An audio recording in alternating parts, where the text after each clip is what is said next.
ദൈവനാമത്തിന് മഹത്വമുണ്ടാകട്ടെ. വീണ്ടെടുപ്പ് എന്ന പഠന പരമ്പരയുടെ 22ാമത്തെ അവതരണത്തിലാണ് നാം എത്തി നിൽക്കുന്നത്. ദൈവദിന പഠനത്തിലെ വളരെ സുപ്രധാനമൊരു വിഷയമാണ് മനുഷ്യൻ്റെ വീണ്ടെടുപ്പ് എന്നുള്ളത്. എപ്രകാരമാണ് ദൈവം വീണ്ടെടുപ്പ് പദ്ധതി ക്രമീകരിച്ചത്? ദൈവം എങ്ങനെയാണ് അത് രൂപകൽപ്പന ചെയ്തത്? ചരിത്രത്തിൻ്റെ താളുകളിൽ കൃത്യമായി ദൈവം എപ്രകാരമാണ് അത് സംഭവിപ്പിച്ചത്? ഇത് നാം മനസ്സിലാക്കിയിരിക്കണം. ഒരു സുപ്രഭാതത്തിൽ ദൈവം പെട്ടെന്ന് ദൈവത്തിന് തോന്നിയൊരു ചിന്തയല്ല ഇത്. അതുകൊണ്ട് വീണ്ടെടുപ്പ് എന്നത് വളരെ പ്രധാനപ്പെട്ട ഒരു വിശ്വാസിയെ സംബന്ധിച്ച് അടിസ്ഥാനപരമായി മനസ്സിലാക്കിയിരിക്കേണ്ട ഒരു വിഷയമാണ് മനുഷ്യൻ്റെ വീണ്ടെടുപ്പ് എന്നുള്ളത്. ഏദൻ തോട്ടത്തിൽ വെച്ച് തന്നെ ദൈവം അത് ആദ്യം പരാമർശിച്ച് സൂചിപ്പിച്ച് മശിഹായെക്കുറിച്ചുള്ള ആദ്യത്തെ പരാമർശം ഏദൻ തോട്ടത്തിൽ വെച്ചായിരുന്നു. സ്ത്രീയുടെ സന്തതിയായ ഒരു വ്യക്തി കടന്നു വന്ന് സാത്താൻ്റെ ആധിപത്യത്തിൽ നിന്ന്, അതായത് പാപത്തിൽ വീണുപോയ മനുഷ്യവർഗത്തെ, ആദാമിനെ ഹവ്വയെ മാത്രമല്ല അവരിലൂടെ വരാൻ പോകുന്നൊരു സന്തതി, മനുഷ്യവർഗത്തെ മുഴുവൻ വീണ്ടെടുക്കാനുള്ള ദൈവത്തിൻ്റെ പദ്ധതി ദൈവം അവിടെ പ്രഖ്യാപിച്ചു. ആ പ്രഖ്യാപിച്ച സമയത്ത് അവിടെ പൂർത്തിയായില്ല, അവിടെ ആരംഭിച്ചു. പിന്നീട് കാലങ്ങൾക്ക് ശേഷം, നോഹയുടെ പ്രളയത്തിന് ശേഷം, അബ്രഹാമിൻ്റെ ജനനത്തിലൂടെ അബ്രഹാമിനെ ദൈവം, വിഗ്രഹാരാധിയായിരുന്ന അബ്രഹാമിൻ്റെ കുടുംബത്തിൽ നിന്ന് അബ്രഹാമിനെ വിളിച്ച് വേർതിരിച്ച് അബ്രഹാമിനോട് ഒരു നിയമം ചെയ്തു, ഒരു ഉടമ്പടി ചെയ്തു, വാഗ്ദാനം കൊടുത്തു. ആ വാഗ്ദാനമാണ് ചരിത്രപരമായ വാഗ്ദാനം. ആ വാഗ്ദാനത്തിൻ്റെ നിവൃത്തിയാണ് പുതിയ നിയമം. കർത്താവ് യേശുവിൻ്റെ ആഗമനം, ക്രൂസിലെ യാഗം, മനുഷ്യൻ്റെ വീണ്ടെടുപ്പ്, ഇതെല്ലാം അബ്രഹാമിനോട് ദൈവം നൽകിക്കൊടുത്ത വാഗ്ദാനത്തിൻ്റെ നിവൃത്തീകരണമാണ്. അബ്രഹാമിനെ വിശ്വാസികളുടെ പിതാവാക്കി ദൈവം വെച്ചത് അതുകൊണ്ട് തന്നെയാണ്. അപ്പോൾ അബ്രഹാമിന് കൊടുത്ത വാഗ്ദാനത്തിൽ പ്രധാനപ്പെട്ട 2 ഭാഗങ്ങളുണ്ട്. അതിലൊരു ഭാഗത്തിൽ 2 ഘടകങ്ങളുണ്ട്. ഒന്ന്, ഞാൻ നിന്നെ വലിയൊരു ജാതിയാക്കും. അത് സംഭവിച്ചു. 6 ലക്ഷത്തിൽ പരം ജനങ്ങളാണ് ഈജിപ്തിൽ നിന്ന് പുറത്തേക്ക് വന്നത്. ഒരു വലിയ ജാതിയായി. 70-75 പേര് ആയിട്ട് പോയവരാണ്. ഒരു വലിയ ജാതിയാക്കി. രണ്ടാമത്, അബ്രഹാം സഞ്ചരിച്ച ദേശം അവർക്ക് കൊടുക്കുമെന്ന് പറഞ്ഞു. ദൈവം ദേശം അവർക്ക് കൊടുത്തു. യോശുവയുടെ പുസ്തകത്തിൽ നിന്നും മറ്റും നാം വ്യക്തമായി കണ്ടു. ദൈവം അവർക്ക് വാഗ്ദാനം ചെയ്ത ദേശം അവർക്ക് കൊടുത്തു. ഇനി ആ ദേശത്തിൻ്റെ യുദ്ധം ചെയ്യുന്നത് അബദ്ധമാണ്, അറിവില്ലായ്മയാണ്. ദൈവ പദ്ധതി അറിയാത്ത മനുഷ്യൻ്റെ ചിന്തയാണ് ഇനിയും ആ ദേശം ഇസ്രായേലിന് കൊടുക്കുക. ഇസ്രായേൽ എന്നൊരു ദൈവത്തിൻ്റെ മുമ്പിൽ ഇസ്രായേൽ ഇന്നൊരു വിഷയമേ അല്ല. ഇസ്രായേലിനെ കുറിച്ചുള്ള ദൈവത്തിൻ്റെ പദ്ധതി അവസാനിച്ചു. ആ അത്തിമരം ദൈവം ശപിച്ചു കഴിഞ്ഞു. അവർക്കിന്ന് രക്ഷപ്പെടാനുള്ള ഏകമാർഗം കർത്താവ് യേശു എന്ന രക്ഷകനെ, മശിഹായെ സ്വീകരിച്ച് ക്രിസ്തുവിൻ്റെ ചേരുവ സ്നാനമേറ്റ് പാപമോചനം പ്രാപിക്കുക മാത്രമാണ് അവർക്കുള്ള മാർഗം. അപ്പോൾ ദൈവം അബ്രഹാമിനോട് പറഞ്ഞ ഈ വാഗ്ദാനങ്ങൾ 2 ഘടകങ്ങൾ പൂർത്തിയായി. പിന്നെ അതിൽ പ്രധാനപ്പെട്ട ഒരു ഭാഗമുണ്ട്. അതാണ് ഏറ്റവും പ്രധാനം. നിന്നിൽ ഭൂമിയിലെ സകല സന്തതികളും അനുഗ്രഹിക്കപ്പെടും. അത് അബ്രഹാമിലൂടെ വരാൻ പോകുന്ന ഒരു ആത്മീക അനുഗ്രഹത്തിൻ്റെ സൂചനയാണ്. അബ്രഹാമിലൂടെ വരാൻ പോകുന്ന ആത്മീയ അനുഗ്രഹം. അബ്രഹാമിൻ്റെ മകനുണ്ടായി ഇസ്ഹാക്ക്, ഇസ്ഹാക്കിൻ്റെ മകനുണ്ടായി യാക്കോബ്. എൻ്റെ ഇടയ്ക്ക് അനേകം മക്കളുണ്ട്. നമ്മൾ പ്രധാനപ്പെട്ട ദൈവത്തിൻ്റെ പദ്ധതിയിൽ പ്രധാന കഥാപാത്രങ്ങളെ മാത്രമാണ് പരാമർശിക്കുന്നത്. അത് യാക്കോബിൻ്റെ മക്കളിൽ ഒരു മകനായിരുന്നു യൂദ. യാക്കോബ് തൻ്റെ മരണസമയത്തിന് മുമ്പ് തൻ്റെ മക്കളെ അനുഗ്രഹിക്കാനായിട്ട് വിളിച്ചു വരുത്തുമ്പോൾ ഉൽപ്പത്തി 49 യൂദയെ അനുഗ്രഹിക്കാൻ പ്രത്യേകമായിട്ട് പറഞ്ഞു. രാജ്ദണ്ഡ്, അവകാശമുള്ളവൻ നിന്നിൽ നിന്ന് വരും, അതായത് നിൻ്റെ ഗോത്രത്തിൽ നിന്ന് വരും, അവൻ രാജ്യത്വം പ്രാപിക്കുമെന്ന് കൃത്യമായി യൂദയെ അനുഗ്രഹിച്ചുകൊണ്ട് പറഞ്ഞു. അപ്പോൾ രാജസന്തതി അബ്രഹാമിനോട് പറഞ്ഞ, ഏദൻ തോട്ടത്തിൽ വെച്ച് സ്ത്രീയുടെ സന്തതി എന്ന് പറഞ്ഞ ആ സന്തതി വരേണ്ട ഗോത്രം യഹൂദ ഗോത്രത്തിൽ നിന്നാണെന്ന് വ്യക്തമാണ്. അപ്പോൾ യഹൂദ ഗോത്രത്തിൻ്റെ സന്തതിയാണ്, യഹൂദത്തിലെ പ്രധാനപ്പെട്ട വ്യക്തിയാണ് ദാവീദ്. ദാവീദിന് ഇതുമായിട്ട് ബന്ധിപ്പിക്കുന്ന പുതിയ നിയമത്തിൻ്റെ ആദ്യത്തെ വാക്യത്തിൽ അബ്രഹാമിൻ്റെ പുത്രനായ ദാവീദിൻ്റെ പുത്രനായ യേശുക്രിസ്തുവിനെ വംശാവലി. അപ്പോൾ കർത്താവ് യേശുവിനെ അവതരിപ്പിക്കുമ്പോൾ ദാവീദിൻ്റെ പുത്രൻ എന്ന് പറഞ്ഞുകൊണ്ട് ദാവീദ്, അബ്രഹാം, യേശുക്രിസ്തു. അപ്പോൾ അബ്രഹാമിൻ്റെ സന്തതി എന്ന് പറഞ്ഞ വ്യക്തി, ദാവീദിൻ്റെ സന്തതി എന്ന് പറഞ്ഞ വ്യക്തി യേശുവാണ് എന്ന് പുതിയ ആരംഭിക്കുമ്പോൾ ഇത് ബന്ധപ്പെടുത്തുകയാണ്. പഴയ ചരിത്രം പുതിയ തമ്മിൽ ബന്ധപ്പെടുത്തുകയാണ് 1ാമത്തെ വാക്യത്തിൽ തന്നെ.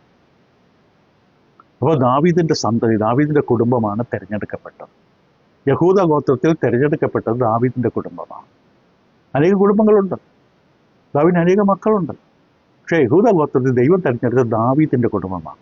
ഈ ദാവീദ് രാജാവായിരിക്കുന്ന സമയത്ത് ഒരു പ്രവാചകനായ നാഥാൻ എന്നറിയുന്ന പ്രവാചകനെ ദാവീദിൻ്റെ അടുക്കിലേക്ക് ദൈവം അയക്കും. ഇത് ദാവീദിനോട് കൃത്യമായിട്ട് പറയും. കാരണം ദാവീദ് തന്നെ ദൈവത്തിന് വേണ്ടി ഒരു വലിയ ആലയം പണിയണമെന്നൊക്കെ ആഗ്രഹമുണ്ടാകും. വിജയം പറഞ്ഞ്, നീ ചെയ്യണ്ട, നിൻ്റെ മകൻ നോക്കിക്കൊള്ളട്ടെ, പക്ഷെ നിനക്ക് ഞാനൊരു ഗൃഹം പണിയും, ഞാൻ നിനക്കൊരു ഗൃഹം പണിയുമെന്ന് ദാവീദിനോട് ദൈവം പറഞ്ഞു.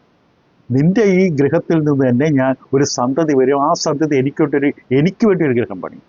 നീയല്ല എനിക്ക് വേണ്ടി ഗൃഹം പണിയും, നിന്റെ സന്തതി ഒരാൾ എനിക്ക് വേണ്ടി ഗൃഹം പണിയും. അത് ശലോമിനെക്കുറിച്ച് നമുക്ക് തോന്നും, പക്ഷെ അത് ശലോമിനെക്കുറിച്ചല്ല, ആത്യന്തികമായി അത് ശലോമിനെക്കുറിച്ചല്ല. അപ്പോൾ ദാവീദിന്റെ സന്തതിയായിട്ട് വരുന്ന വ്യക്തി ഒരു സിംഹാസനത്തിൽ ഇരിക്കും. ദാവീദിന്റെ സിംഹാസനത്തിൽ ഒരാൾ ഇരിക്കും. ദൈവം അവൻ്റെ സിംഹാസനം സ്ഥിരപ്പെടുത്തും. അവൻ എനിക്കൊരു ആലയം പണിയും, ഞാൻ അവൻ്റെ പിതാവായിരിക്കും. ഇതെല്ലാം കർത്താവ് യേശു ക്രിസ്തുവിനെ കുറിച്ചാണ്. ഇതെല്ലാം സന്തതിയെക്കുറിച്ചുള്ളതാണ്. ദാവീദിന്റെ സന്തതിയെക്കുറിച്ച് ദൈവം പ്രത്യേകമായി നിർദ്ദേശിച്ച കാര്യങ്ങളാണ്. നിന്റെ സന്തതി നിന്റെ സിംഹാസനത്തിലിരിക്കും, ഞാൻ അവൻ്റെ സിംഹാസനം സ്ഥിരപ്പെടുത്തും, അവൻ എനിക്ക് വേണ്ടി ഒരു ആലയം പണിയും, ഞാൻ അവൻ്റെ പിതാവായിരിക്കും. ഇത് മറ്റാരുമല്ല, ഇത് ക്രിസ്തുവാണ്. ക്രിസ്തുവിനെ ഉദ്ദേശിച്ചുകൊണ്ടാണ് ദൈവം അവിടെ ദാവീദിനോട് ഈ വാഗ്ദാനം കൊടുത്തത്. അപ്പം ദാവീദിന്റെ സന്തതി, ദാവീദിന്റെ ഗൃഹം, ദാവീദിന്റെ സിംഹാസനം, അത് എന്നേക്കും നിലനിൽക്കുന്ന കാര്യങ്ങളാണ്. ഈ മൂന്ന് കാര്യങ്ങൾ: ദാവീദിന്റെ സന്തതി, ദാവീദിന്റെ ഗൃഹം, ദാവീദിന്റെ സിംഹാസനം. അത് ക്രിസ്തു ഇരിക്കുന്ന സിംഹാസനം ദാവീദിന്റെ സിംഹാസനമാണെന്ന് പ്രവർത്തന പുസ്തകം 2-ാം അധ്യായത്തിലും മറിയോട് ഗബ്രിയേൽ പറയുമ്പോഴും അവൻ്റെ പിതാവിൻ്റെ സിംഹാസനം ദൈവത്തിന് കൊടുക്കുമെന്ന് പറയുമ്പോഴൊക്കെ അത് ഉറപ്പിക്കപ്പെടുകയാണ്. അപ്പോൾ വീണ്ടും ആവർത്തിക്കുന്ന ആ ശിശു, ആ സന്തതി ക്രിസ്തുവാണ്. പ്രവൃത്തികൾ 2:30-31 പെന്തക്കോസ്ത് നാളിൽ പത്രോസ് പ്രസംഗിക്കുമ്പോൾ യഹൂദന്മാരോട് പറഞ്ഞു, ദാവീദ് മരിച്ചുപോയി, നമുക്കറിയാം അവൻ്റെ കല്ലറ എവിടെയാണെന്നൊക്കെ അറിയാം. പക്ഷേ യേശു ക്രിസ്തു ഇരിക്കുന്ന ദാവീദിൻ്റെ സിംഹാസനത്തിലാണ്. അവിടെ ദൈവം ദാവീദിനോട് പറഞ്ഞ, ദാവീദിന്റെ സന്തതിയായി വരാൻ പോകുന്ന ഒരാളിൽ ഞാൻ എൻ്റെ രാജ്യം ഉറപ്പിക്കുമെന്ന് പറഞ്ഞത് ഈ വ്യക്തിയെക്കുറിച്ചാണ്, യേശു ക്രിസ്തുവിനെ കുറിച്ചാണ്. യേശു ഇപ്പോൾ ഇരിക്കുന്ന എവിടെയാണ്? ദാവീദിന്റെ സിംഹാസനത്തിലാണ്. രാജകീയ പരമ്പരയാണത്. യേശു രാജാവാണ്, ദാവീദിന്റെ സിംഹാസനത്തിൽ ഇരിക്കുകയാണ് എന്ന് പ്രവർത്തികൾ 2:30-31 പറയും. ഇത് സങ്കീർത്തനം 89 പറയുകയുണ്ടായി നേരത്തെ. അതിന് നിവൃത്തിയാണ്. എബ്രായർ 1:5 ഞാൻ അവന് പിതാവായിരിക്കുന്ന പറഞ്ഞതിനെ ഉദ്ധരിക്കുന്ന വാക്യമാണ് എബ്രായർ 1:5. അപ്പോൾ ഇവിടെ 2 ശമൂവേൽ 7-ാം അധ്യായത്തിന്റെ 11-16 വരെ എന്ന പ്രവചനം രണ്ടർത്ഥമുള്ളതാണ്. ഡബിൾ പ്രോഫസിയാണ്. ആ പ്രവചനം പറയുമ്പോൾ അതിലൊരു ഭാഗം, പ്രത്യേകിച്ച് 14-15 വാക്യങ്ങൾ ശലോമോനെ കുറിച്ച് പറയുന്നതാണ്. അവൻ കുറ്റം ചെയ്താൽ ഞാൻ അവനെ വടികൊണ്ടടിക്കും എന്ന് പറഞ്ഞാൽ ശലോമോനെ കുറിച്ചാണ്. അത് യേശുവിനെ കുറിച്ചുള്ള. യേശു കുറ്റം ചെയ്തിട്ടില്ല, യേശു പാപമില്ലാത്തവനാണ്. അപ്പം അതിന് 2 ഭാഗങ്ങളുണ്ട്. ഒന്ന് ശലോമോനിൽ നിവൃത്തിയാകുന്ന ഭാഗമുണ്ട്, മറ്റൊന്ന് യേശു ക്രിസ്തു നിവൃത്തിയാകുന്ന ഭാഗം. ശലോമോൻ ജീവിതത്തിൽ യേശുവിൻ്റെ തന്നെയല്ല. ശലോമോനേക്കാളും വലിയവനെന്ന് പുതിയ നിയമത്തിൽ പറയും കർത്താവ് യേശു തന്നെ. ശലോമോനേക്കാളും വലിയവനാണ്. അപ്പോൾ ശലോമോൻ യേശുവിൻ്റെ ഒരു നഗലാണ്. ശലോമോൻ പണിത ഭൂമിയിലെ ആലയം കർത്താവ് പണിയാൻ പോകുന്ന ദേവാലയത്തിൻ്റെ നഗലാണ്. അപ്പോൾ ഈ പ്രവചനത്തിന് 2 ഘടകങ്ങൾ നമ്മൾ കണ്ടു. 2 ശമൂവേൽ 7-ാം അധ്യായത്തിന് 11-16 വരെ ഉള്ള പ്രവചനം. ആ പ്രവചനത്തിൽ ആദ്യം ശലോമോന് നിവൃത്തിയാകുന്ന ഭാഗങ്ങൾ. ശലോമോൻ ഇരിക്കുന്ന ദാവീദിന്റെ സിംഹാസനത്തിലാണ്. ദാവീദിന്റെ സന്തതിയാണ് ശലോമോൻ. ഒരു ദാവീദിന്റെ സിംഹാസനം ഉറപ്പിച്ചത് ശലോമോനാണ്. ദൈവം ആ രാജ്യത്തെ സ്ഥിരപ്പെടുത്തുകയുണ്ടായി. അവനാണ് ദൈവത്തിൻ്റെ ആലയമുണ്ട്. മറക്കരുത്, ശലോമോന്റെ ശേഷം ഈ ഭൗതിക രാജ്യം വിഭജിക്കപ്പെടും. അപ്പോൾ ദൈവം ഉദ്ദേശിക്കുന്ന രാജ്യം എന്ന് പറഞ്ഞാൽ ഭൗതികമല്ല. എന്നാൽ ശലോമോന്റെ ശേഷം യെരബ്യാമിൻ്റെയും രഹബ്യാമിൻ്റെയും ഒക്കെ കലഹത്തിലൂടെയൊക്കെ ഇത് കഷ്ടങ്ങളായിട്ട് മാറും. ഇതിൻ്റെ മറുവശം, ഈ പ്രവചനത്തിൻ്റെ പ്രധാനപ്പെട്ട വാഗ്ദാനത്തിൻ്റെ പ്രധാന വശം ക്രിസ്തുവാണ്. ക്രിസ്തു ദാവീദിൻ്റെ സന്തതിയാണ്. ദൈവം നിന്റെ സന്തതി എന്ന് പറയുമ്പോൾ ദാവീദിന്റെ സന്തതിയാണ് ക്രിസ്തു. ക്രിസ്തു ഇരിക്കുന്ന ദാവീദിന്റെ സിംഹാസനത്തിലാണ് പ്രവർത്തികൾ 2-ലെ പത്രോസിന്റെ വാക്കുകൾ. മൂന്നാമത്, ക്രിസ്തുവാണ് ദൈവരാജ്യം സ്ഥാപിക്കുന്നത്. ദൈവരാജ്യം സഭ, അത് സഭയാണെന്ന് നമുക്കറിയാം. കൊലോസ്യർ 1:13, വെളിപാട് 5:9-10. ക്രിസ്തു മത്തായി 16 ക്രിസ്തു ഞാൻ എൻ്റെ സഭയെ പണിയും. ദൈവരാജ്യത്തിൻ്റെ താക്കോൽ, ദൈവരാജ്യം, ദൈവാലയം എല്ലാം സഭയെക്കുറിച്ചാണ്. ഈ വിഷയങ്ങളാണ് നമ്മൾ കഴിഞ്ഞ പാഠത്തിൽ പഠിച്ചത്. ആശയക്കുഴപ്പം ഉണ്ടാകാതിരിക്കാനാണ് ഒന്നുകൂടെ ആവർത്തിച്ചത്. ഇപ്പോൾ സമയം മുന്നോട്ട് നമ്മൾ എടുത്താൽ വിഷയം ബോധ്യപ്പെട്ടിരിക്കുക.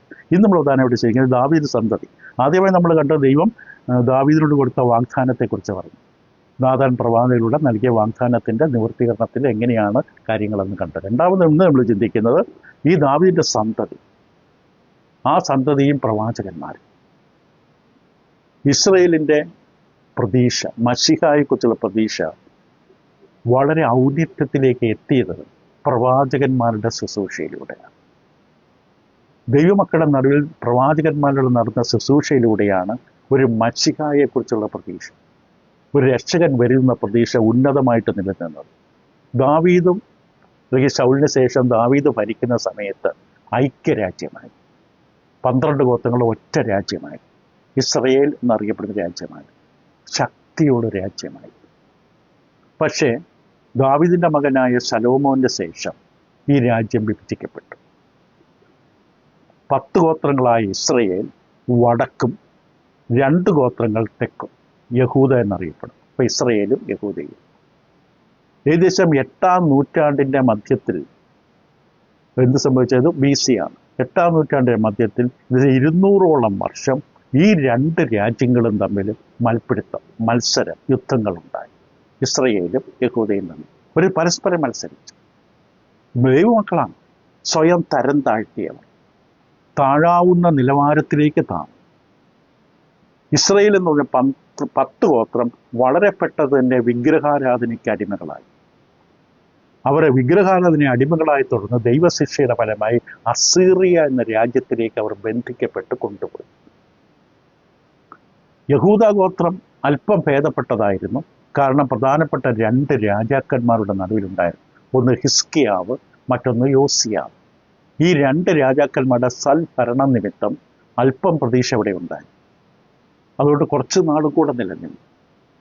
എങ്കിലും അവിടെ നടന്ന മത്സരങ്ങളും പലതരത്തിലുള്ള പോഷത്തരങ്ങളും മറ്റ് യഹൂദ രാജാക്കന്മാരുടെ ബലഹീനതകൾ നിമിത്തം ധാർമ്മികത ഇല്ലായ്മ, സാമ്പത്തിക പരാജയം, സൈനിക പരാജയം, അങ്ങനെ അടിസ്ഥാനങ്ങൾ തകർന്ന നിമിത്തം അവരെയും പെട്ടെന്ന് കീഴടക്കാവുന്ന നിലയിലേക്ക് അവരും എത്തി. അവസാനം ദൈവം അവരെ ബാബിലോണുകാരുടെ കയ്യിലേൽപ്പിച്ചു. കയ്യിലേൽപ്പിച്ച് അവരെ പ്രവാസികളായി പിടിച്ചു കൊണ്ടുപോയി. യെരുസലേമിനെ അവർ തകർത്തു, ദേവാലയം കത്തിച്ചു, അവിടെയുള്ള സകല മനുഷ്യരെയും ബാബിലോണിലേക്ക് പിടിച്ചുകൊണ്ട് കുറച്ച് രോഗികളും ബലഹീനമായി കുറച്ചുപേരെ അവശേഷിച്ചു. അപ്പോൾ ഇങ്ങനെയുള്ള ഒരു സംഭവ ബഹുലമായ വേദനയുടെ യാതനയുടെ ഈ കാലഘട്ടം ദൈവം തൻ്റെ പ്രവാചകന്മാരെ യഹൂദയുടെ നാശത്തെ അറിയിക്കാനായിട്ട് അയക്കും. അവരുടെ സന്ദേശങ്ങൾ വളരെ ഹൃദയം പൊള്ളിക്കുന്ന, വേദനിപ്പിക്കുന്ന സന്ദേശങ്ങൾ. ഇവിടെ നീതിയുള്ള ന്യായവിധിയാണ് അവരുടെ മേൽ ചൊരിഞ്ഞത്. ദൈവത്തിൻ്റെ ന്യായവിധി അവർ വിളിച്ചു വരുത്തുകയായിരുന്നു. ദൈവത്തിൻ്റെ നിലവാരത്തിനനുസരിച്ച് ജീവിക്കാൻ അവർ പരാജയപ്പെട്ടു. ഇതൊന്നും നല്ല കാലമായിരുന്നില്ല അവർക്ക്. വളരെ വേദനയുടെയും വിഷാദത്തിൻ്റെയും സങ്കടത്തിൻ്റെയും ദുഃഖത്തിൻ്റെ കാലം. എങ്കിലും ഈ പ്രവാചകന്മാരുടെ വാക്കുകളിലുള്ള, പ്രത്യേകിച്ച് യഹൂദ രാജ്യത്തോടുള്ള പ്രവാചകന്മാരുടെ വാക്കുകളിൽ ഒരു ചെറിയ പ്രകാശമുണ്ടായി, ഒരു ചെറിയ പ്രതീക്ഷ നിലനിന്നു. കാരണം ദൈവം തൻ്റെ സന്തതിയെക്കുറിച്ചുള്ള വാഗ്ദാനം മറന്നു കളഞ്ഞില്ല.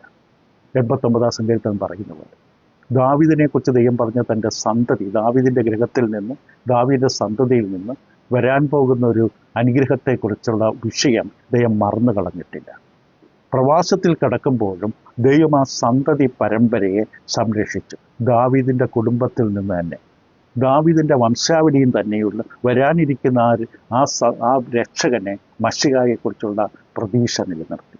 ഇതാണ് പ്രവാചകന്മാർ പ്രത്യേകിച്ച് ചെയ്തത്. പ്രവാചകന്മാരായ യെശയ്യാവ്, പ്രവാചകനായ യിരെമ്യാവ് ഒരു വളരെ വ്യക്തമായിട്ട് ദാവീദിൻ്റെ സന്തതിയെക്കുറിച്ചുള്ള ഓർമ്മപ്പെടുത്തൽ നടത്തി. ഇപ്പോൾ ദാവീദിൻ്റെ സന്തതിയെക്കുറിച്ച് ഈ പ്രവാചകന്മാർ നൽകിയ വിവരങ്ങൾ, മശിഹായെക്കുറിച്ചുള്ള വിവരങ്ങൾ, അത് വളരെ പ്രധാനമാണ്. കാരണം ഇതാണ് ജനത്തിന് വേണ്ടിയിരുന്ന ഒരു പ്രതീക്ഷ. അടിമത്തത്തിലും പ്രവാസത്തിൽ കിടക്കുമ്പോഴും ഒരു ദിവസം നമുക്ക് പ്രതീക്ഷയുണ്ട്, നമുക്ക് മടങ്ങിപ്പോക്കുണ്ട്, നമുക്ക് വിടുതലുണ്ട്, രക്ഷയുണ്ടെന്ന് സത്യം അറിയാമെങ്കിൽ നമ്മൾ എങ്ങനെയെങ്കിലും പിടിച്ചു നിൽക്കും. അപ്പോൾ ഇസ്രായേലിൻ്റെ അവസാന കാലങ്ങളിൽ, അല്ലെങ്കിൽ ഈ ദൈവജനത്തിൻ്റെ അവസാന കാലങ്ങളിൽ അവർക്ക് ആകെ ഉണ്ടായിരുന്നത് ഈ പ്രതീക്ഷ മാത്രം. ആ പ്രതീക്ഷ അവരെ നിലനിർത്തി, കെടാതെ നിന്നു. ആ വിളക്ക് കെടാതെ നിർത്തിയതേ ദാവീദിൻ്റെ വിളക്ക്. അത് ഈ പ്രവചനങ്ങളിലൂടെയാണ്. അത് ദാവീദിൻ്റെ സന്തതിയെ ചുറ്റിപ്പറ്റിയുള്ള പ്രവചനങ്ങളാണ്. ഇമ്മാനുവലിൻ്റെ വരവിന് വേണ്ടി അവർ കാത്തിരിക്കുന്നു. ഈ വിഷയം നമ്മൾ ചിന്തിക്കുക. ആദ്യം നമ്മൾ ചിന്തിക്കുക രാജകീയ സന്തതി. അപ്പോൾ യഹൂദയിലെ രാജാക്കന്മാർ ഉത്തരവാദിത്തങ്ങൾ ചുമലിലെടുത്തില്ല, നീതിയോടുകൂടി ഭരിച്ചില്ല, ന്യായം നടപ്പിലാക്കിയില്ല. അതിൻ്റെ അനന്തരഫലമായി നിരന്തരമായ യുദ്ധത്തിന് അവർ വിധേയപ്പെട്ടു. അവർ പരാജയപ്പെട്ടുകൊണ്ടേയിരുന്നു. എങ്കിലും പ്രവാചകന്മാരുടെ ശുശ്രൂഷയിലൂടെ ഒരു രാജാവിൻ്റെ ആഗമനം മുന്നിൽ കണ്ടു. ഒരു രാജാവ് വരുന്നു. രാജാവിൻ്റെ ആഗമനം, നീതിയോടെ ഭരിക്കുന്ന, സമാധാനം നിലനിൽക്കുന്ന, സമാധാനം കൊണ്ടുവരുന്ന ഒരു രാജാവിൻ്റെ വാഗ്ദാനം. ഇതാണ് യെശയ്യാവ് 9-ാം അധ്യായം 6-7 വാക്യങ്ങളിൽ യെശയ്യാവ് ഓർമ്മിപ്പിച്ചത്. യെശയ്യാവ് മുൻകൂട്ടി അത് വ്യക്തമായി അറിയിക്കുകയുണ്ടായി. ദാവീദിൻ്റെ സന്തതി കൊണ്ടുവരുന്ന സമാധാനത്തിൻ്റെ രാജ്യത്തെക്കുറിച്ച്. യെശയ്യാവിൻ്റെ പുസ്തകം 9-ാം അധ്യായം പ്രസിദ്ധമായ വാക്യങ്ങളാണ്. 6-7 വേദഭാഗങ്ങൾ വായിച്ചു കേൾക്കാം. നമുക്ക് ഒരു ശിശു ജനിച്ചിരിക്കുന്നു, നമുക്കൊരു മകൻ നൽകപ്പെട്ടിരിക്കുന്നു, ആധിപത്യം അവൻ്റെ തോളിലിരിക്കും. അവൻ അത്ഭുതമന്ത്രി, വീരരാം ദൈവം, നിത്യപിതാവ്, സമാധാന പ്രഭു എന്ന് വിളിക്കപ്പെടും. അവൻ്റെ ആധിപത്യത്തിൻ്റെ വർധനയ്ക്കും സമാധാനത്തിനും അവസാനമുണ്ടാവുകയില്ല. ദാവീദിൻ്റെ സിംഹാസനത്തിലും അവൻ്റെ രാജ്യത്വത്തിലും ഇന്നു മുതൽ എന്നേക്കും അവൻ അതിനെ ന്യായത്തോടും നീതിയോടും കൂടി സ്ഥാപിച്ച് നിലനിർത്തും. സൈന്യങ്ങളുടെ യഹോവയുടെ തീഷ്ണത അതിനെ നിവർത്തിക്കും. ഇപ്പം ദാവീദിൻ്റെ സിംഹാസനത്തിലും അവൻ്റെ രാജ്യത്വത്തിലും എന്നേക്കും ഇരിക്കുന്ന, നീതിയോടെ ന്യായത്തോടെ കാര്യങ്ങൾ നടപ്പിലാക്കുന്ന ഒരു സന്തതി, ഒരു മകൻ നൽകപ്പെടുകയാണ്. ആധിപത്യം അവൻ്റെ തോളിലിരിക്കും. ഇത് വളരെ വ്യക്തമാണ്. പ്രത്യേകം തെളിയിക്കേണ്ട കാര്യമില്ല ഈ സമാധാന പ്രഭു ആരാണ് എന്ന്. എല്ലാവർക്കും അറിയാവുന്ന കാര്യമാണ്. എന്താണ് അദ്ദേഹം കൊണ്ടുവരുന്ന സമാധാനം? ഈ പ്രവചനത്തിൽ ഒരു 2-3 കാര്യങ്ങൾ പ്രത്യേകിച്ച് നമ്മൾ ശ്രദ്ധിക്കേണ്ടതുണ്ട്. വളരെ വ്യക്തമായി തന്നെ കാണിച്ചു തന്നിട്ടുണ്ട്. സമാധാനം വരുന്നത് ഈ ഭരണത്തിൻ്റെ ഫലമായിട്ടാണ്. ഈ കടന്നു വരുന്ന സമാധാന പ്രഭു എന്ന് പറഞ്ഞ വ്യക്തിയുടെ ഭരണത്തിൻ്റെ അനുഗ്രഹമാണ് ഈ സമാധാനം. 2, അവൻ്റെ ആധിപത്യത്തിന് അവസാനമുണ്ടാവുകയില്ല. നിലനിൽക്കുന്ന നിത്യമായ രാജ്യം ആധിപത്യമായിരിക്കും വ്യക്തി സ്ഥാപിക്കുന്നത്. 3, ഈ സമാധാന പ്രഭു തൻ്റെ രാജ്യം സ്ഥിരപ്പെടുത്തും. സമാധാനത്തിൻ്റെ രാജ്യം സ്ഥിരപ്പെടുത്തും. എവിടെ ഇരുന്നുകൊണ്ട്? ദാവീദിൻ്റെ സിംഹാസനത്തിൽ ഇരുന്നുകൊണ്ട്. ഇത്രയും കാര്യങ്ങൾ വ്യക്തമാണ് ഈ 3 വാക്യം. 2 വാക്യം യെശയ്യാ 9:6-7. കർത്താവ് യേശു ക്രിസ്തു തൻ്റെ രാജ്യത്തിൽ ഇരിക്കുമ്പോഴാണ്, അതായത് ദാവീദിൻ്റെ സിംഹാസനത്തിൽ ഇരിക്കുമ്പോൾ, കാരണം ദൈവത്തിൻ്റെ രാജ്യം ഇരിക്കുന്ന ദാവീദിൻ്റെ സിംഹാസനമാണ്. എന്നാൽ ദാവീദ് എന്ന ഗൃഹത്തെയാണ് ദൈവം തിരഞ്ഞെടുത്തത്. ആ ഇരിക്കുമ്പോഴാണ് ഈ സമാധാനം സംഭവിക്കുന്നത്. അപ്പോൾ എന്താണ് സമാധാനം? എന്താണ് സമാധാനം? ഇപ്പോൾ കർത്താവിനെ അത് പറയട്ടെ. എന്താണ് സമാധാനം? യോഹന്നാൻ്റെ സുവിശേഷം 14-ാം അധ്യായം, യോഹന്നാൻ്റെ സുവിശേഷത്തിൻ്റെ 14-ാം അധ്യായത്തിൻ്റെ 27-ാമത്തെ വാക്യത്തിൽ കർത്താവ് യേശു പ്രകാരം പറഞ്ഞു, സമാധാനം ഞാൻ നിങ്ങൾക്ക് തന്നേച്ചു പോകുന്നു, എൻ്റെ സമാധാനം ഞാൻ നിങ്ങൾക്ക് തരുന്നു, ലോകം തരുന്നത് പോലെയല്ല ഞാൻ നിങ്ങൾക്ക് തരുന്നത്, നിങ്ങളുടെ ഹൃദയം കലങ്ങരുത്, ഭ്രമിക്കുകയും. അപ്പോൾ ഇവിടെ വളരെ വ്യക്തമായിട്ട് ആദ്യം എങ്ങനെയുള്ള സമാധാനമല്ല താൻ തരുന്നതെന്ന് പറയും. ലോകം തരുന്നത് പോലെയുള്ള സമാധാനമല്ല.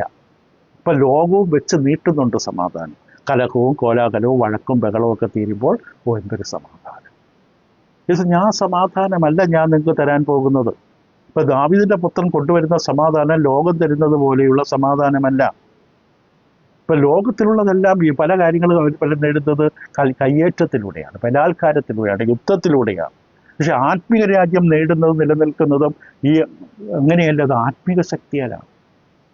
ആത്മീക രാജ്യം നിലനിൽക്കുന്ന ആത്മീക ശക്തിയല്ല. ഇപ്പം കർത്താവ് ശ്രദ്ധിക്കാനി എന്താണ് ഈ സമാധാനം? ദാവീദ് സിംഹാസനത്തിൽ നീതിയോടും ന്യായത്തോടും ഭരിക്കാൻ പോകുന്ന ഈ വ്യക്തി സമാധാന പ്രഭുവാണ്. ഈ വ്യക്തി ഇരുന്ന സമാധാനം എന്താണ്? നീതി ന്യായത്തോടെ ഭരണം നടക്കുമ്പോൾ തന്നെ സമാധാനമാണ്. എന്താണ് ഈ സമാധാനം? ക്രിസ്തു പറഞ്ഞത് ആത്മീകമായ സമാധാനമാണ്. ഒന്നാമത് അതെന്താണ്? പാപമോചനം. പാപം മോചിക്കപ്പെടുന്നവരെ കലങ്ങി മറിയുന്ന, ഈ നുരയും പതയും തിളച്ചു പൊങ്ങുന്ന ഒരവസ്ഥയാണ് മനുഷ്യൻ. പാപമോചനം ലഭിക്കുമ്പോഴാണ് അവൻ സമാധാനത്തിലെത്തുന്നത്. ഇതാണ് പുതിയ നിയമം നമ്മെ പഠിപ്പിക്കുന്നത്. റോമർക്കെതിരെ ലേഖനം 5-ാം അധ്യായത്തിൻ്റെ 1-ാം വാക്യത്തിൽ ദൈവത്തിൻ്റെ ആത്മാവ് അപ്പോസ്തലനിലൂടെ പറഞ്ഞത് ഇതുതന്നെയാണ്. വിശ്വാസത്താൽ നീതീകരിക്കപ്പെട്ടിട്ട് നമ്മുടെ കർത്താവായ യേശുക്രിസ്തു മൂലം നമുക്ക് ദൈവത്തോട് സമാധാനമുണ്ട്.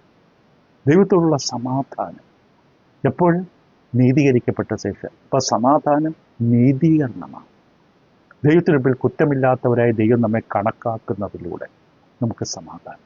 ദൈവം ഹൃദയം കുറ്റപ്പെടുത്തി കൊടുത്ത സമാധാനം പോയി, മുഖത്തേക്ക് നോക്കാൻ പറ്റില്ല. സമാധാനമില്ലാത്തൊരവസ്ഥ കൊണ്ട് ഇങ്ങനെ തിളച്ചു മറിയുകയാണ്, കലങ്ങി മറിയുന്ന ഈ ഇപ്പോൾ നദി പോലെയാണ് യെശയ്യാവിൻ്റെ വാക്കുകളിൽ തന്നെ. അപ്പോൾ സമാധാനം നീതീകരണമാണ്.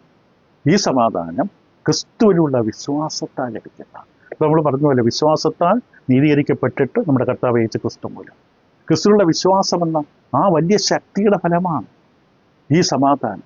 അത് ലോകം തരുന്ന സമാധാനം ലോകം തരാൻ പറ്റില്ല. പാപമോചനം ലോകത്തിന് വെള്ള വസ്ത്രം തരാം, വെള്ള സാരിയും വെള്ള ബ്ലൗസ് തുണികളും തരാം, സമാധാനം തരാൻ പറ്റില്ല.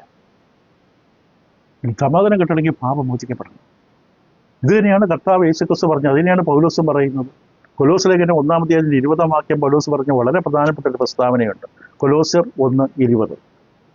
അവൻ ക്രൂശിൽ ചൊരിഞ്ഞ രക്തം കൊണ്ട് അവൻ മുഖാന്തരം സമാധാനമുണ്ടാക്കി, ഭൂമിയിലുള്ളതോ സ്വർഗത്തിലുള്ളതോ സകലത്തെയും അവനെ കൊണ്ട് തന്നോട് നിരപ്പിപ്പാനും പിതാവിന് പ്രസാദം തോന്നി. അപ്പോൾ അവനിൽ സർവ്വസമ്പൂർണ്ണതയെ വസിപ്പാനും അവൻ ക്രൂശിൽ ചൊരിഞ്ഞ രക്തം കൊണ്ട് അവൻ മുഖാന്തരം സമാധാനം ഉണ്ടാക്കി. അപ്പോൾ കൊലോസ്യ ലേഖനം 1:20 വ്യക്തമായിട്ട് പറയുകയാണ്, ക്രൂസിൽ ചൊരിഞ്ഞ രക്തം കൊണ്ടാണ് ഈ സമാധാനം നേടിയത്. നമ്മുടെ പ്രായചിത്തമായി ക്രിസ്തു തീർന്നുകൊണ്ടുള്ള സമാധാനം നേടിത്തന്നത്. നമ്മൾ വ്യക്തികൾ തമ്മിൽ അകന്നു പോകുന്ന സമയത്ത് അവരെ തമ്മിൽ കൂട്ടിയോജിപ്പിക്കണം. അവർ ഒന്നാകണം, നിരപ്പിക്കപ്പെടണം. അതാണ് കർത്താവ് യേശു നമുക്കൊണ്ട് ചെയ്ത്. ദൈവത്തോട് നമ്മളെ നിരപ്പിച്ചു, പാപം നമ്മളെ ദൈവത്തിൽ നിന്ന് അകറ്റി, ക്രിസ്തു നമ്മളെ ദൈവത്തോട് നിരപ്പിച്ചു. അതിൻ്റെ ഫലം സമാധാനം. അത് ക്രിസ്തുവിൻ്റെ രക്തം കൊണ്ട് നേടിയതാണ്. കർത്തൃമേശ സ്ഥാപിക്കുന്ന സമയത്ത് മത്തായിയുടെ സുവിശേഷം 26-28 വാക്യത്തിൽ ക്രിസ്തു ഇപ്രകാരമാണ് പറഞ്ഞത്: ഇത് അനേകർക്ക് വേണ്ടി പാപമോചനത്തിനായി ചൊരിയുന്ന പുതിയ നിയമത്തിലുള്ള എൻ്റെ രക്തം. ക്രിസ്തുവിൻ്റെ രക്തം ചൊരിഞ്ഞതിലൂടെയാണ് പാപങ്ങൾ മോചിക്കപ്പെട്ടത്. പത്രോസ് അതിനെക്കുറിച്ച് പറയുന്നത് വെള്ളിയും പൊന്നും പോലെ അഴിഞ്ഞു പോകുന്ന വസ്തുക്കളെ കൊണ്ടല്ല,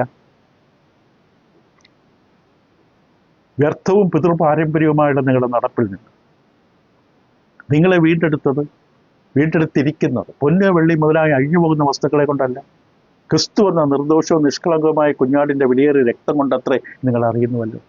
അപ്പോൾ കർത്താവ് യേശുവിൻ്റെ രക്തത്തെ നമുക്ക് കിട്ടിയതാണ് ഈ സമാധാനം. ആ വിലയാണ് കർത്താവ് കൊടുത്തത്. അപ്പോൾ ഈ സമാധാന പ്രഭു നമുക്ക് നൽകുന്ന സമാധാനം എന്താണ്? മനുഷ്യൻ്റെ ആത്മാക്കൾക്ക് പാപത്തിൽ നിന്നുള്ള മോചനം, രക്ഷ. പാപത്തിൽ നിന്നുള്ള മനുഷ്യൻ്റെ ആത്മാക്കൾക്കുള്ള രക്ഷ. അപ്പോൾ കർത്താവിൻ്റെ രാജ്യം എന്ന് പറയുന്നത് ഇപ്രകാരം പാപമോചനം പ്രാപിച്ചവരുടെ കൂട്ടമാണ്. അവരാണ് കർത്താവിൻ്റെ രാജ്യം. കർത്താവിൻ്റെ രാജ്യം സ്ഥാപിക്കുന്നത്. ഇപ്പോൾ യെശയ്യാവിൽ നമ്മൾ കേട്ടതുപോലെ അവർ രാജ്യം സ്ഥാപിക്കുന്നത്, നിലനിർത്തുന്നത്, താങ്ങി നിർത്തുന്നത് തൻ്റെ ക്രിസ്തുവിലുള്ള വിശ്വാസത്തിൽ വന്നിട്ടുള്ളവരെയാണ്. അവരിലാണ് ഈ സമാധാനം. അപ്പോൾ യെശയ്യാവിൻ്റെ പ്രവചനം നിവൃത്തിയാകുകയാണ്. ദാവീദിന്റെ സിംഹാസനത്തിൽ ഇരുന്ന് വാഴുന്ന ക്രിസ്തുവിലൂടെ. ക്രിസ്തു ദാവീദിന്റെ സിംഹാസനത്തിലാണ് ഇരുന്ന് വാഴുന്നത്. ക്രിസ്തുവിൻ്റെ വാഴ്ചയുള്ളിടത്ത് സമാധാനമുണ്ട്. ക്രിസ്തു ഹൃദയത്തിൽ വാഴുന്നുണ്ടെങ്കിൽ അവിടെ സമാധാനമുണ്ടാകും. ഇല്ലെങ്കിൽ കലഹവും കോലാഹലവും വഴക്കും പിണക്കവുമായിരിക്കും. ക്രിസ്തുവിൻ്റെ സമാധാനം നിങ്ങളിൽ വാഴട്ടെ എന്ന് കൊലോസ്യത്തിൽ പറയും. റോമലേഖനം 4-ാം അധ്യായത്തിൻ്റെ 3-5 വാക്യങ്ങളൊന്ന് വായിച്ചു കേൾക്കാം. റോമർ 4 അതിൻ്റെ 3-ാം വാക്യത്തിൽ, എന്നാൽ പ്രവർത്തിക്കുന്നവന് കൂലി കണക്കിടുന്നത് കൃപയായിട്ടല്ല, കടമായിട്ടല്ല. നമ്മൾ രാവിലെ 10 മണി മുതൽ 5 മണി വരെ ജോലി ചെയ്താൽ നമുക്കിടുന്ന കൂലി കൃപയല്ല. അത് ഞാൻ കടപ്പെട്ടിരിക്കുകയാണ്. ഞാൻ ജോലി ചെയ്ത് അധ്വാനിച്ച് വേർപ്പൊഴുക്കി അധ്വാനിച്ചുകൊണ്ട് എനിക്ക് വൈകുന്നേരം 5 മണിയാകുമ്പോൾ എനിക്ക് കൂലി കിട്ടണം. അത് എന്നോടുള്ള നിങ്ങളുടെ കടമാണത്. എന്നെ നിങ്ങൾ ജോലിക്ക് വെച്ചപ്പോൾ ഞാൻ ജോലി ചെയ്തു, എന്നോടുള്ള കടമാണ് ഈ കൂലി, അല്ലാതെ നിങ്ങളുടെ ദാനമൊന്നുമല്ല. 5-ാമത്തെ വാക്യം റോമർ 4, പ്രവർത്തിക്കാത്തവനെങ്കിലും അഭക്തനെ നീതീകരിക്കുന്നവനിൽ വിശ്വസിക്കുന്നവനോ അവൻ്റെ വിശ്വാസം നീതിയായി കണക്കിടുന്നു. ദൈവം പ്രവൃത്തി കൂടാതെ നീതി കണക്കിടുന്ന മനുഷ്യൻ്റെ ഭാഗ്യം ദാവീദ് വർണ്ണിക്കുന്നു. ദൈവം നമ്മളെ നീതീകരിച്ചു, നമ്മുടെ പ്രവൃത്തി കണ്ടിട്ടല്ല. പ്രവൃത്തിയാണെങ്കിൽ അത് കടമാണ്. ദൈവം എന്നെ രക്ഷിക്കാൻ കടപ്പെട്ടിരിക്കുന്നു. ഞാൻ അത്രയ്ക്ക് നീതി ചെയ്തു, നന്മ ചെയ്തു, പ്രാർത്ഥിച്ചു, പുണ്യം ചെയ്തു, സൽപ്രവൃത്തികൾ ചെയ്തു, നമ്മുടെ ദൈവം എന്നെ കടപ്പെട്ടിരിക്കുന്നു. അല്ല, നമ്മുടെ ദൈവം നമ്മോട് കടപ്പെട്ടിട്ടില്ല. നമുക്ക് അർഹതയില്ല രക്ഷ. അർഹതയില്ലാത്തതാണ് രക്ഷ. നമ്മൾ ഒരു സൽപ്രവൃത്തിയുമില്ല ദൈവം നമുക്ക് തരാനായിട്ട്, കൂലിയായിട്ട് തരാനായിട്ട്. യാക്കോബിൻ്റെ പുസ്തകം 2-ാമത്തെ 21-23 മുഴുവൻ വിശദീകരിക്കാൻ നമുക്ക് സമയം അനുവദിക്കില്ല. ചില കാര്യങ്ങൾ വീണ്ടും കേൾക്കുക, വീണ്ടും വായിക്കുക. യാക്കോബിൻ്റെ പുസ്തകം 2-ാം അധ്യായത്തിൻ്റെ 21-23 വരെ യാക്കോബ് പറയുന്നത് ഇങ്ങനെയാണ്. അവിടെ പറയുന്നത്, അബ്രഹാം തൻ്റെ മകനായ ഇസ്ഹാക്കിനെ യാഗപീഠത്തിന്മേൽ അർപ്പിച്ച് പ്രവൃത്തിയാലല്ലോ നീതിയിരിക്കപ്പെട്ടത്. രക്ഷിക്കപ്പെട്ട ഒരു വ്യക്തിയുടെ ജീവിതത്തിൽ പ്രവൃത്തി ഉണ്ടാകണം. പക്ഷെ രക്ഷയ്ക്ക് പ്രവൃത്തി വേണ്ട. രക്ഷിക്കപ്പെട്ട ഒരാളിൽ ഫലമുണ്ടാകണം, പ്രവൃത്തി ഉണ്ടാകണം. അവൻ്റെ പ്രവൃത്തിയോടുകൂടെ വിശ്വാസം വ്യാപരിച്ചു വന്നു. കാരണം വിശ്വാസമുള്ളവരിലാണ് ഈ സൽപ്രവൃത്തി ഉള്ളത്. വിശ്വാസം വ്യാപരിച്ചെന്നും പ്രവൃത്തിയാൽ വിശ്വാസം പൂർണ്ണമായി എന്ന് നീ കാണുന്നുമല്ലോ. അബ്രഹാം ദൈവത്തെ വിശ്വസിക്കുകയും അതവൻ്റെ നീതിയായി കണക്കിടുകയും ചെയ്തു എന്നുള്ള തിരുവെഴുത്ത് നിവൃത്തിയായി അവൻ ദൈവത്തിൻ്റെ സ്നേഹിതൻ എന്ന് പേർ പ്രാപിച്ചു. അബ്രഹാം ദൈവത്തിൽ വിശ്വസിച്ചു. അതുകൊണ്ടാണ് തൻ്റെ മകനെ യാഗം കഴിക്കാൻ ആവശ്യപ്പെട്ടപ്പോൾ ചെയ്തത്. മകനെ യാഗം കഴിച്ചത് കൊണ്ടല്ല ദൈവം അബ്രഹാമിനെ നീതീകരിച്ചത്. ദൈവം അബ്രഹാമിനെ നീതീകരിച്ചത് അബ്രഹാം ആദ്യം ദൈവത്തെ വിശ്വസിച്ചു. അപ്പം കർത്താവ് യേശു ക്രിസ്തു ഇപ്പോൾ ഇരിക്കുന്നത് ദാവീദിന്റെ സിംഹാസനത്തിലാണ്. ഇവിടെ യെശയ്യാവ് പറഞ്ഞതുപോലെ നീതിയോടും ന്യായത്തോടു കൂടി ഭരണം നടത്തുകയാണ്. അങ്ങനെ കർത്താവ് നീതിയോടും ന്യായത്തോടു കൂടി ഭരണം നടത്താൻ അവിടെ ഇരിക്കുന്നില്ല എങ്കിൽ, ശ്രദ്ധിക്കുക, ദാവീദിന്റെ സിംഹാസനത്തിൽ കർത്താവ് ഇപ്പോൾ ഇരിക്കുന്നില്ല എങ്കിൽ മനുഷ്യർക്ക് പാപമോചനമില്ല. മനുഷ്യർക്ക് പാപമോചനം കിട്ടാൻ നഷ്ടപ്പെട്ടു പോകും. ദാവീദിന്റെ സിംഹാസനത്തിൽ കർത്താവ് ഇരിക്കുന്നില്ല എങ്കിൽ, ആ രാജ്യത്തിൽ കർത്താവ് രാജാവായി വാഴുന്നില്ല എങ്കിൽ, കർത്താവ് യേശു രാജ്യം സ്ഥാപിച്ചിട്ടില്ല എങ്കിൽ മനുഷ്യർക്ക് പാപമോചനം ഒരിക്കലും സാധിക്കില്ല. മനുഷ്യർക്ക് ലോകത്തിന് സമാധാനം കിട്ടില്ല. സമാധാനം കിട്ടണമെങ്കിൽ ക്രിസ്തു അവിടെ വാഴണമെങ്കിൽ ക്രിസ്തു അവിടെ ഇരിക്കണം. ദാവീദിന്റെ സിംഹാസനത്തിൽ ഇരിക്കണം. ക്രിസ്തു രാജാവായി വാഴണം. അതാണ് യെശയ്യാ 9:6-7. അവിടെ പറഞ്ഞ വാക്ക് വളരെ മനോഹരമായ പ്രയോഗമാണ്. യെശയ്യാ 9:6-7. നമുക്കൊരു ശിശു ജനിച്ചിരിക്കുന്നു ബെത്ലഹേമിൽ. ഒരു ശിശു ജനിച്ചിരിക്കുന്നു. നമുക്കൊരു മകൻ നൽകപ്പെട്ടിരിക്കുന്നു കാൽവറിയിൽ. കാൽവറിയിൽ തൻ്റെ പുത്രനെ നൽകിയത് ഒരു ശിശുവിനെ നൽകി തന്ന ബെത്ലഹേമിൽ. ആ വ്യക്തിയുടെ വിജയം, കല്ലറമേലുള്ള വിജയമാണ് നമുക്ക് തന്നിരിക്കുന്ന ഏറ്റവും വലിയ അനുഗ്രഹം. സ്വർഗത്തിലേക്ക്, അല്ലെങ്കിൽ ദാവീദിന്റെ സിംഹാസനത്തിലേക്ക് ഉപവിഷ്ടനായിരിക്കുന്ന ഉന്നതത്തിലിരിക്കുന്ന കർത്താവ് അവിടെ ഇരുന്നുകൊണ്ട് വാഴുകയാണ്. തൻ്റെ രാജ്യത്തിൽ താൻ രാജാവാണ്. രാജ്യത്തിൽ രാജാവായി വാഴുകയാണ്. നീതിയോടും ന്യായത്തോടും കൂടി തൻ്റെ മക്കളെ, തന്നിൽ വിശ്വസിക്കുന്ന തൻ്റെ മക്കളെ വാഴുകയാണ്. വെളിപാട് പുസ്തകത്തിൻ്റെ 12-ാം അധ്യായം 10-ാം വാക്യം ഇങ്ങനെയാണ് എഴുതിയിരിക്കുന്നത്: അപ്പോൾ ഞാൻ സ്വർഗത്തിൽ ഒരു മഹാശബ്ദം കേട്ടത്, ഇപ്പോൾ നമ്മുടെ ദൈവത്തിൻ്റെ രക്ഷയും ശക്തി രാജ്യവും അവൻ്റെ ക്രിസ്തുവിൻ്റെ ആധിപത്യവും തുടങ്ങിയിരിക്കും. ഇതാണ് അവൻ്റെ ആധിപത്യം. സകല ആധിപത്യങ്ങളും മേലെ യെശയ്യാ പറഞ്ഞു 9:6. ആ ആധിപത്യം അവൻ്റെ തോളിലിരിക്കും. അവനാണ് ആധിപത്യം, അവനാണ് രാജാവ്, അവനാണ് വാഴേണ്ടവൻ. അങ്ങനെ വാണാൽ മാത്രമേ പാപമോചനമുള്ളൂ, നിരപ്പുള്ളൂ, സമാധാനമുള്ളൂ, നീതീകരണമുള്ളൂ. യേശു വാഴണം. യേശു ക്രൂശിച്ച് രക്തം കൊണ്ട് നമ്മളെ നിരപ്പിച്ചു വാഴുകയാണ്. അപ്പോൾ ഇത് യെശയ്യാവ് വ്യക്തമായി പറഞ്ഞു. ഈ ഒരു പ്രതീക്ഷ പ്രവാസത്തിൽ കിടക്കുന്നവരുടെ മനസ്സിൽ ദൈവം കൊടുത്തു. യെശയ്യാവില്ല. മറ്റൊരു പ്രവാചകൻ പെട്ടെന്ന് പറഞ്ഞ് അവസാനിപ്പിക്കട്ടെ. യിരെമ്യാ പ്രവാചകൻ. യിരെമ്യാ പ്രവാചകന്റെ പുസ്തകം യിരെമ്യാവ് മുൻകൂട്ടി പറഞ്ഞു. പക്ഷെ യിരെമ്യാ ഉപയോഗിച്ചത് പ്രയോഗം വേറെയാണ്. യിരെമ്യാ ഉപയോഗിച്ച പ്രയോഗം ഒരു മുള എന്ന പ്രയോഗം ഉപയോഗിച്ചു. യിരെമ്യാവിന്റെ പുസ്തകം 33-ാം അധ്യായം 33-ാം അധ്യായത്തിൻ്റെ 15 മുതൽ 18 വരെ വായിച്ച് കേൾക്കാം. അപ്പോൾ യിരെമ്യാവ് ജീവിച്ച കാലഘട്ടത്തിൽ യിരെമ്യാവ് നൽകിയ പ്രവചനം വരാനിരിക്കുന്ന ആ ഭാവിയിലെ രാജ്യത്തെക്കുറിച്ച് പറയുമ്പോൾ മുള എന്ന പ്രയോഗത്തിലാണ് ഉപയോഗിച്ചത്. അത് വളരെ അവർക്ക് മനസ്സിലാകുന്ന പ്രയോഗം തന്നെയാണ്. 33-15 മുതൽ. ആ നാളുകളിലും ആ കാലത്തും ഞാൻ ദാവീദിന് നീതിയുള്ള മുള ഞാൻ കേൾപ്പിക്കും. ഇപ്പോൾ പ്രവാസത്തിൽ കിടക്കുന്ന മനുഷ്യർ കേട്ടുകൊണ്ടിരിക്കുകയാണെന്ന് വിചാരിക്കുക. ഒരു പ്രതീക്ഷയാണ്. നമുക്കൊരു മടങ്ങിവരവുണ്ട്. നല്ല കാലം വരും, നല്ല വരും നിവർത്തിക്കുന്ന കാലം വരുമെന്ന് ഇവിടെ അള്ളപ്പാടെന്നാണ് 14 പറയുന്നത്. ആ നാളുകളിലും ആ കാലത്തും അതായത് നിങ്ങൾക്കൊരു നല്ല കാലം വരും, ശുഭകാലം വരും. ആ കാലത്തും ഞാൻ ദാവീദിന് നീതിയുള്ളൊരു മുളയായവനെ മുളപ്പിക്കും. അവൻ ദേശത്ത് നീതിയും ന്യായവും നടത്തും. അന്നാളിൽ യഹൂദ രക്ഷിക്കപ്പെടും. യഹൂദയോട് പറയുകയാണ്, യെരുശലേം നിർഭയമായി വസിക്കും. യഹോവ നമ്മുടെ നീതി എന്ന് പേർ പറയും. യഹോവ ഇപ്രകാരം അരുളിച്ചെയ്യുന്നു: ഇസ്രായേൽ ഗൃഹത്തിന്റെ സിംഹാസനത്തിൽ ഇരിപ്പാൻ ദാവീദിന് ഒരു പുരുഷനെ ഇല്ലാതെ വരികയില്ല. ദിനം പ്രതി ഹോമയാഗം കഴിപ്പാനും ഭോജനയാഗം ദഹിപ്പാനും കന്യാഗം അർപ്പിപ്പാനും എൻ്റെ മുമ്പാകെ ലേവ്യ പുരോഹിതന്മാർക്ക് ഒരു പുരുഷൻ ഇല്ലാതെ വരികയുമില്ല. യിരെമ്യാവിന് യഹോവയുടെ അരുളപ്പാടുണ്ടായത്. ഇതാണ് ഉണ്ടായ അരുളപ്പാട്. യിരെമ്യാവിലൂടെ പറഞ്ഞ എന്താണ്? ഇത് അക്ഷരീകമായിട്ടല്ല. ഇവിടെ യാഗം കഴിക്കുക എന്നൊക്കെ പറയുന്ന ദിനം പ്രതി ഹോമയാഗം കഴിക്കും, ഒരു പുരുഷനില്ലാതെ വരികയില്ല. ദിനപ്രതി ഹോമയം കഴിപ്പാനും ഭോജനയാഗം ദഹിപ്പാനും കന്യാഗം അർപ്പിപ്പാനും എൻ്റെ മുമ്പാകെ ലേവ്യ പുരോഹിതന്മാർക്ക് ഒരു പുരുഷനില്ലാതെ വരികയില്ല എന്ന് പറയുമ്പോൾ ഇത് അക്ഷരീകമായിട്ടല്ല. കാരണം പൗരോഹിത്യ വ്യവസ്ഥ നിന്നുപോയി നമുക്കറിയാം. 18 വാക്യം പറയുന്ന അക്ഷരീകമായിട്ടല്ല. കാരണം പഴയ നിയമം ന്യായപ്രമാണം ക്രിസ്തു ക്രൂസിൽ മരിക്കുമ്പോൾ നിവൃത്തിയാക്കിയ എഫേസ്യർ 2:15, കൊലോസ് 2:14. പൗരോഹിത്യ നിയമം മാറിപ്പോയി. എബ്രായ ലേഖനം 7-ാം അധ്യായം 11-22 വരെ. എബ്രായ നിയമം ഇപ്പോഴും ഉണ്ടെങ്കിൽ, പൗരോഹിത്യ നിയമം ഇപ്പോഴും ഉണ്ടെങ്കിൽ യേശുവിന് പുരോഹിതനായിരിക്കാൻ പറ്റില്ല. യേശു യഹൂദ ഗോത്രത്തിൽ നിന്നാണ് വന്നത്. പഴയമ പ്രകാരം പുരോഹിതന്മാർ ലേവ്യ ഗോത്രത്തിൽ നിന്നാണ് വരേണ്ടത്. പഴയമ നീങ്ങിപ്പോയതുകൊണ്ടാണ് യേശു ഇന്ന് എന്നേക്കുമുള്ള പുരോഹിതനായിരിക്കുന്നത്.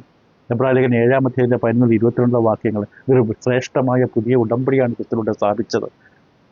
ന്യായപ്രമാണം നീങ്ങി പൗരോഹിത്യ വ്യവസ്ഥയെ മാറി. ഇപ്പോൾ യെരെമ്യാവിൻ്റെ പ്രവചനത്തിൽ പറയുന്ന കാര്യങ്ങൾ അക്ഷരീകമായിട്ടല്ല. അക്ഷരീകമായിട്ട് സംഭവിക്കണമെങ്കിൽ ഇന്നും പഴയ നിയമം നിലനിൽക്കണം. അപ്പോൾ അക്ഷരീകമായിട്ടുള്ള കാര്യങ്ങളല്ല. പ്രവാചകൻ അവിടെ ഒരു പുരോഹിതനുണ്ടാകും, ലേവ്യഗോത്രത്തിൽ പുരോഹിതനുണ്ടാകും, യാഗമർപ്പിക്കാൻ, ഭോജനയാഗം, ഹനനയാഗം, ഹോമയാഗം അർപ്പിക്കാൻ ഇന്നും പുരോഹിതൻ ഇല്ലാതിരിക്കില്ല എന്ന് പറഞ്ഞാൽ ഇന്നും പഴയ നിയമം നിലനിൽക്കണമെന്ന് വരും. അപ്പോൾ പിന്നെ ക്രിസ്തുവിൻ്റെ മരണം വെറുതെ തള്ളിക്കളയേണ്ടി വരും.